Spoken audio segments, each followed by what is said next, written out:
O'zbekiston Respublikasi Davlat ijtimoiy sug'urtasi to'g'risidagi qonunning mazmun mohiyatini keng jamoatchilikka yetkazish maqsadida Ijtimoiy himoya milliy agentligi tomonidan matbuot anjumani tashkil etildi. Qonunchiligimizga ko'ra, davlat ijtimoiy sug'urtasining yangi tizimi ishga tushdi. Xo'sh, sug'urta nafaqasi qanday tartibda tayinlanadi va undan kimlar foydalana oladi? Hamkasbimiz lavhasida shu savolga javob olishingiz mumkin. Tahlillarga ko'ra, o'tgan yillar davomida budjet tashkilotlarida ishlovchi ayollarning 100% homiladorlik va tug'ruq nafaqasi bilan ta'minlangan bo'lsa, xususiy sektorda ishlovchilarning 1/3 qismigina dekret pulini olgan. Afsuski, aksariyat holatlarda ayollar tadbirkorlar tomonidan homiladorlik va tug'ish davri yaqinlashganda ishdan bo'shatilgan yoki ish beruvchi shunchaki ushbu nafaqani to'lashdan bosh tortgan. Yangi tizim ana shu farqni bartaraf etdi. Matbuot anjumanda tizimning o'ziga xosligi va ahamiyati tushuntirib berildi. Endilikda 2026 yil 1-yanvardan joriy qilayotgan tartibda barcha mehnat qilayotgan ayollarimiz, barcha mehnat qilayotgan fuqarolarimiz davlat ijtimoiy sug'urtasi doirasida homiladorlik va tug'ish va vaqtincha mehnatga layoqatsizlik nafaqasi bilan ta'minlanishi qonun darajasida mustahkamlab qo'yildi.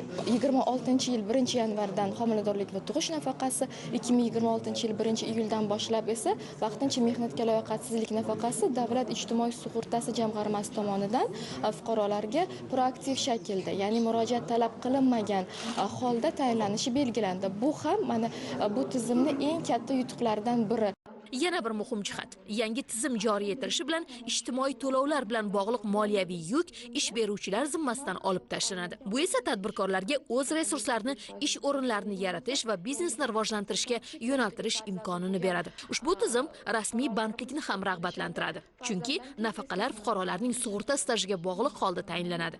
Ya'ni inson qanchalik uzoq davr mobaynida rasmiy ishlasa va sug'urta tizimida ishtirok etsa, uning ijtimoiy himoyasi shunchalik mustahkam bo'ladi. Zamonaviy jihati esa bu tizimning to'liq raqamlashtirilganidir. 2026 yil 1-yanvardan boshlab ijtimoiy sug'urtaning yangi tizimi joriy etildi. Davlat ijtimoiy sug'urtasi jamg'armasi tashkil etildi. Jamg'armaning asosiy maqsadlaridan biri bu ixtiyoriy va majburiy tartibda yig'iladigan badal to'lovlarni jamlash hamda bu mablag'larni sug'urta hodisasi yuzaga kelgan fuqarolarga sug'urta nafaqalarini tayinlab o'z vaqtida to'lanishini ta'minlash. 1-yanvardan boshlab 15-yanvarga qadar ishga layoqatsizlik berilgan kasallik varaqalari bo'yicha umumiy soni bu kasallik varaqalarini 8900 ta tashkil etdi. Hozirgi kunda 5400 ta to'lovi amalga oshirildi.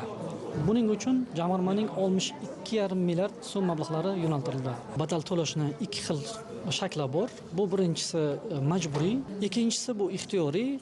Ixtiyoriyga a'zo bo'lish uchun fuqaro mehnatga haq to'lashning eng kam miqdorining 5%ni, kamida 5%ni har oy to'lovini amalga oshirish kerak jamg'armaga.